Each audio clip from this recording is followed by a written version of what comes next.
Halo, selamat datang di channel YouTube Ardin Rambu. Jangan lupa like, comment, share, dan subscribe ya teman-teman. Di sini saya memenuhi tugas video pembelajaran anatomi fisiologi tentang sistem respirasi pernapasan. Dosen pengampu Henry Didiharto, SKM Ners MPD. Perkenalkan, nama saya Ardin Rambu Kahileba dengan NRP 22 13 25 53, kelas A reguler 1. Saya mahasiswa Prodi D3 Paramedis dan Informasi Kesehatan Sekolah Tinggi Ilmu Administrasi Malang. Di sini saya akan mempresentasikan anatomi fisiologi sistem respirasi pernapasan. Seperti gambar yang kita lihat di bawah ini, ada udara masuk melalui mulut, udara keluar, tulang rusuk bergerak keluar, tulang rusuk bergerak masuk, diafragma menjadi datar, diafragma relaksasi. Pengertian sistem respirasi. Sistem respirasi adalah sistem yang membawa oksigen melalui jalan napas kemudian ke alveoli yang kemudian akan mengalami difusi ke darah untuk ditransportasikan. Ada fungsi pernapasan yaitu yang pertama, mengambil oksigen yang kemudian dibawa oleh darah ke seluruh tubuh sel-selnya untuk mengadakan metabolisme.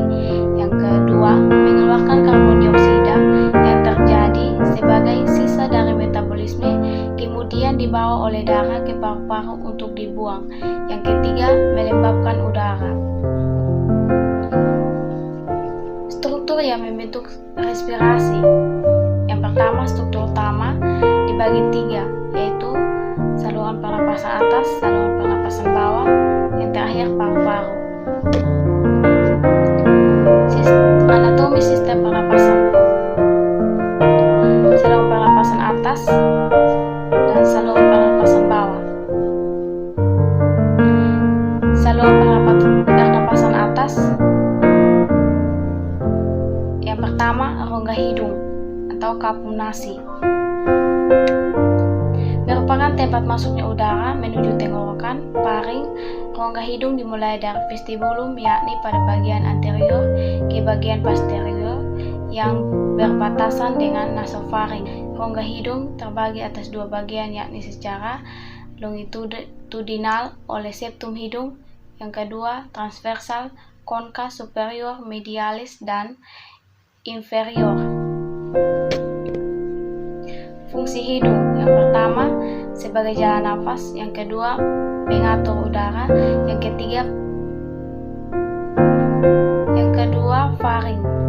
Faring sering juga disebut sebagai tenggorokan bagian atas manusia dan berbentuk seperti tabung corong dan sebagai jalannya udara, tempat persimpangan antara jalan pernapasan dan jalan makanan.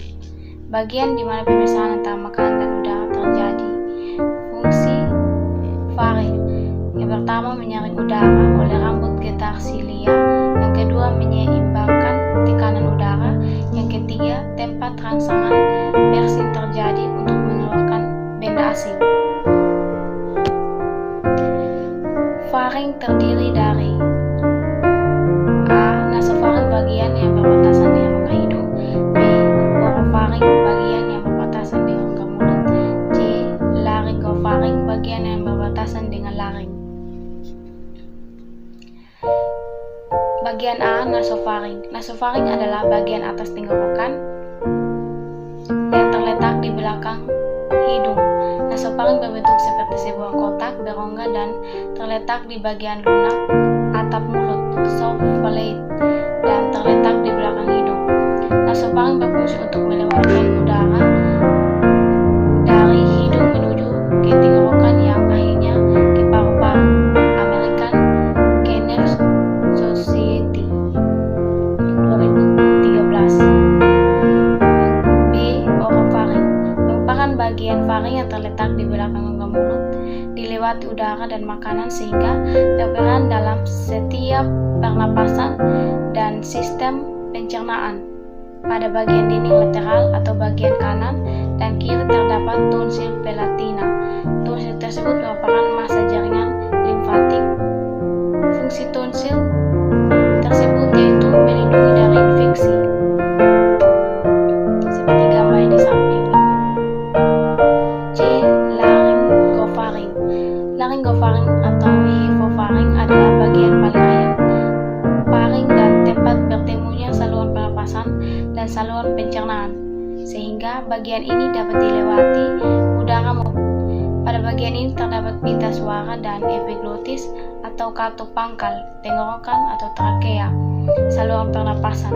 Saat menelan makanan, epiglotis menutupi laring sehingga makanan tidak masuk ke dalam tenggorokan, namun sebaliknya pada waktu bernapas, epiglotis akan membuka sehingga udara masuk ke dalam laring kemudian menuju tenggorokan atau trakea, saluran pernapasan.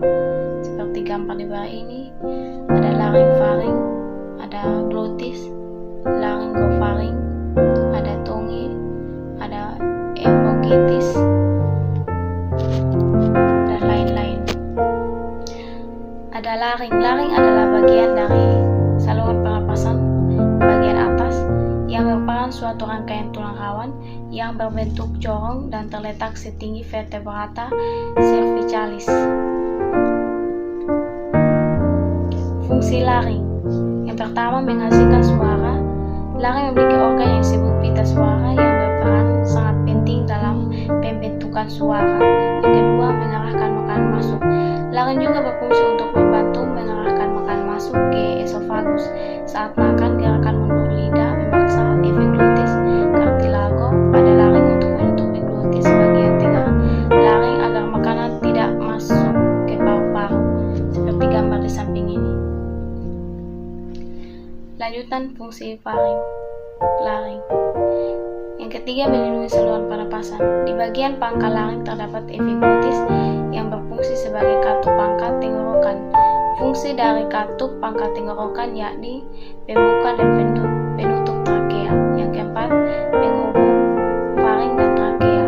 Untuk menghubungkan faring dan trakea. Yang kelima, respirasi. Saluran pernapasan bawah. Yang pertama, trakea atau batang tenggorokan. Berbentuk pipa tabung memiliki diameter sekitar 20 sampai dengan 25 mm dan panjang sekitar 10 sampai 16 cm. Tersusun atas 20 tulang rawan berbentuk cincin yang kuat tetapi fleksibel. Terletak bersebelahan dengan esofagus, kerongkongan yang yaitu saluran pencernaan. Trakea menghubungkan laring dengan bronkus dan menjadi jalan bagi udara dari leher ke bagian dada. Fungsi utamanya sebagai jalur udara untuk masuk dan keluar dari paru-paru, seperti gambar di samping. Yang kedua, bronkus merupakan cabang batang tenggorokan. Trakea yang terbagi menjadi dua bagian, yaitu bronkus kanan dan bronkus kiri. Fungsi utama bronkus adalah menyediakan jalan bagi udara yang masuk dan keluar dari paru-paru. Bronkus yang ke arah kiri lebih panjang, sempit, dan mendatar daripada yang arah kanan. Bronkus kanan akan bercabang menjadi 3 bronkiolus, sedangkan bronkus kiri bercabang menjadi 2 bronkiolus. Dinding bronkus terdiri atas 3 lapis, yaitu jaringan ikat, otot polos, dan jaringan epitel seperti pada trakea. Perbedaannya adalah bahwa dinding trakea jauh lebih tebal dan cincin tulang rawan pada bronkus tidak berbentuk lingkar sempurna.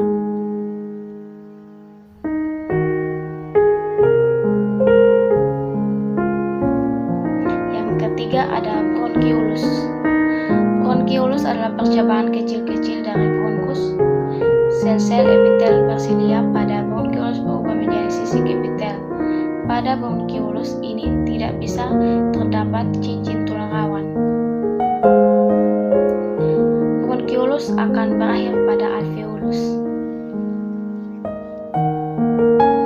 Yang keempat, paru-paru. Paru-paru terdiri dari 2 bagian, yaitu paru-paru kanan pulmodextra yang terdiri atas 3 lobus dan 10 segmen. Paru-paru ini pulmo sinitra yang terdiri terdiri atas 2 lobus dan 8 segmen. Paru-paru dibungkus oleh 2 selaput yaitu tipis yang disebut pleura. Selaput bagian dalam yang langsung menyelimuti paru-paru tersebut pleura dalam pleura visceralis, dan selaput yang menyelimuti rongga dada yang bersebelahan dengan tulang rusuk disebut pleura luar.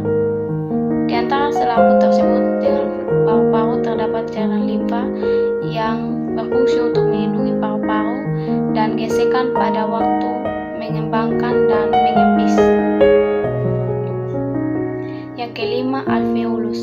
Alveolus merupakan salah satu bagian dari sistem pernapasan manusia yang mempunyai fungsi sebagai tempat bertukarnya oksigen dan karbon dioksida di dalam paru-paru.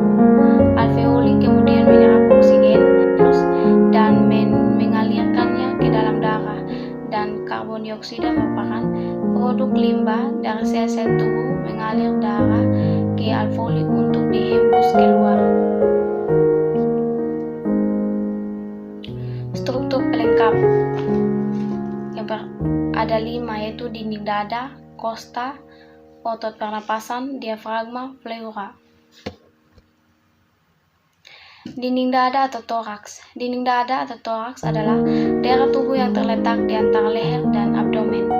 Rangka dinding toraks dinamakan cavea thoracis, dibentuk oleh kolumna vertebralis belakang, costae dan spatium intercostale samping, sternum dan cartilago costale depan. Dinding toraks berfungsi membatasi cavitas thoracis yang berbentuk seperti ginjal, kecuali pada bayi yang berbentuk agak bulat, terdiri dari seperangkat tulang, artikulus, dan otot-otot. Dinding toraks dapat bergerak bebas dengan mengikuti rama respirasi. Yang kedua, kosta. Kosta adalah tulang panjang yang melengkung dan membentuk rongga rusuk. Tulang rusuk melindungi dada, latin thorax, paru-paru, jantung, hati, dan organ dalam pautannya di rongga dada. Pada mamalia, tulang rusuk terdapat hanya di anggota dada. Fungsi tulang rusuk atau costae untuk melindungi organ di rongga dada, membantu pernapasan, dan memberikan dukungan untuk ekstremitas atas. Ossa costale membentuk dinding lateral dari ruang dada, terdapat berpasangan kiri dan kanan dalam jumlah yang sama seperti pada ossa vertebrae thoraciales, sehingga pada kuda jumlahnya 18 pasang, pada ruminansia 13 pasang, pada carnivora 13 pasang, dan pada babi 14 pasang. Ossa costale terdiri dari 2 bagian, yaitu os costale merupakan bagian tulang yang terdapat di dorsal, dan cartilago costae adalah tulang rawan yang terdapat di ventral. Sudah digambar di bawah ini ada tulang rusuk kosta, dada, bahu. Yang ketiga, otot pernapasan. Otot pernapasan dibagi 2. Yang pertama, otot inspirasi utama dibagi 3, yaitu musculus intercostalis interna. Yang kedua, musculus intercartilaginus parasternal. Yang ketiga, otot diafragma. Otot inspirasi tambahan, otot bantu napas, ada 3, musculus scalenus anterior, yang kedua musculus scalenus medius, yang ketiga musculus scalenus posterior. Saat napas biasa, ekspirasi tidak memerlukan kegiatan otot, cukup daya elastisitas paru. Diperlukan aktif beating jika serangan asma, berbicara, menyanyi, batuk, bersin, menginjan.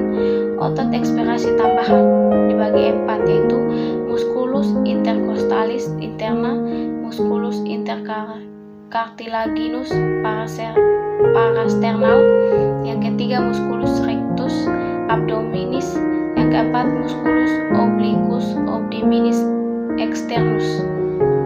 Seperti gambar di otot pernapasan. Yang keempat, diafragma. Diafragma merupakan organ yang ada di antara rongga dada dengan rongga perut, yang berfungsi sebagai organ pembantu dari sistem pernapasan manusia. Diafragma adalah otot penting yang memisahkan rongga dada yang berisi organ penting dengan Fungsi utama diafragma adalah berguna dalam proses bernapas, yaitu mengatur masuk dan keluarnya udara dari dalam dan keluar tubuh lewat kontraksi dan relaksasi. Diafragma ada udara masuk, udara keluar, inspirasi, ekspirasi. Ruang dada dan paru-paru membesar, mendatar, diafragma melengkung, rongga dada dan paru-paru mengecil. Yang kelima, pleura. Pleura adalah membran tipis berlapis ganda yang melapisi paru-paru. Lapisan ini mengeluarkan cairan pleura fluid yang disebut dengan cairan sereus yang berfungsi untuk melumasi bagian dalam rongga paru agar tidak mengiritasi paru dan mengembang dan berkontraksi saat bernapas. Pleura dan visceral, yaitu lapisan di sebelah paru. Pleura luar parietal, yaitu lapisan yang melapisi dinding dada, berfungsi sebagai pelumas dan pembantu mengurangi gesekan saat bernapas.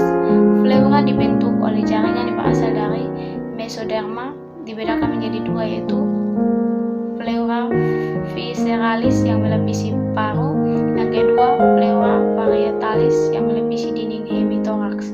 Di antara pleura terdapat rongga pleura pada keadaan normal berisi cairan pleura dalam jumlah sedikit 0,1 sampai 0,2 ml kg/bb yang berfungsi untuk memisahkan kedua pleura supaya tidak lengket. Demikian hasil presentasi saya. Sekian dan terima kasih.